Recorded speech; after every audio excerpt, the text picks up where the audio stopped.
Kuala Lumpur, United States Secretary of State Mike Pompeo arrived in Malaysia Thursday, August 2, the first stop on a Southeast Asian tour expected to focus on North Korea's commitment to denuclearization and simmering maritime and trade tensions with Beijing.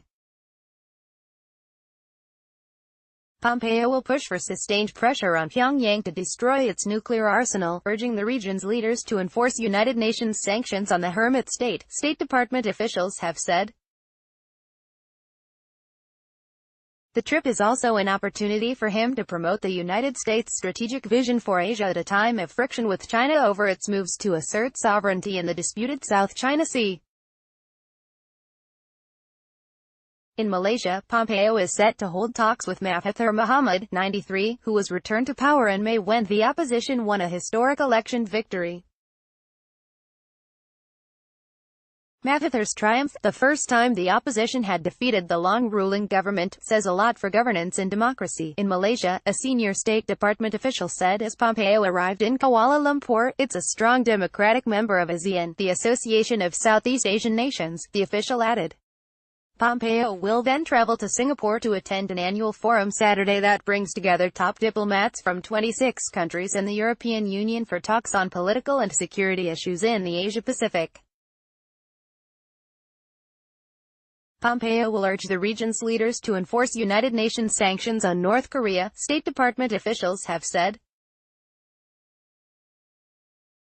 Photo, AFP, Mana Vatsuyana. His North Korean counterpart will also be at the gathering in the city-state, where U.S. President Donald Trump and the North's leader Kim Jong-un held their historic summit on June 12. No meeting has been announced between Pompeo and Ri Yong-ho, but U.S. officials have not ruled out the possibility of a discussion of commitments by Trump and Kim to the denuclearization of the Korean peninsula. Nuclear concerns. Pompeo is charged with nailing down the details of the Singapore Agreement, including how and when the North's nuclear program is to be dismantled. But lack of progress has been a source of concern for many observers, as international sanctions begin to ease and news reports indicate that North Korea is continuing its nuclear and ballistic programs. Represented at the ASEAN meeting will be Russia and China, who 2 weeks ago put a 6-month hold on a U.S. request to the United Nations Sanctions Committee to halt all deliveries of refined oil products to North Korea. Escalating trade tensions between the U.S. and China, the world's top two economies, will also be on the agenda after Washington warned it is considering hiking levies on $200 billion of Chinese goods, having already targeted imports worth $34 billion last month.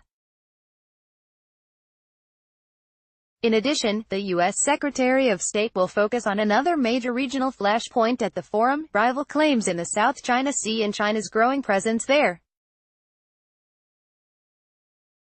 China claims nearly all of the sea, including waters approaching the coasts of ASEAN members Vietnam, the Philippines, Malaysia and Brunei, and has in recent years expanded its presence there by building artificial islands capable of holding military bases. Pompeo's last stop will be in Jakarta, where he will seek to reinforce relations with a key U.S. ally.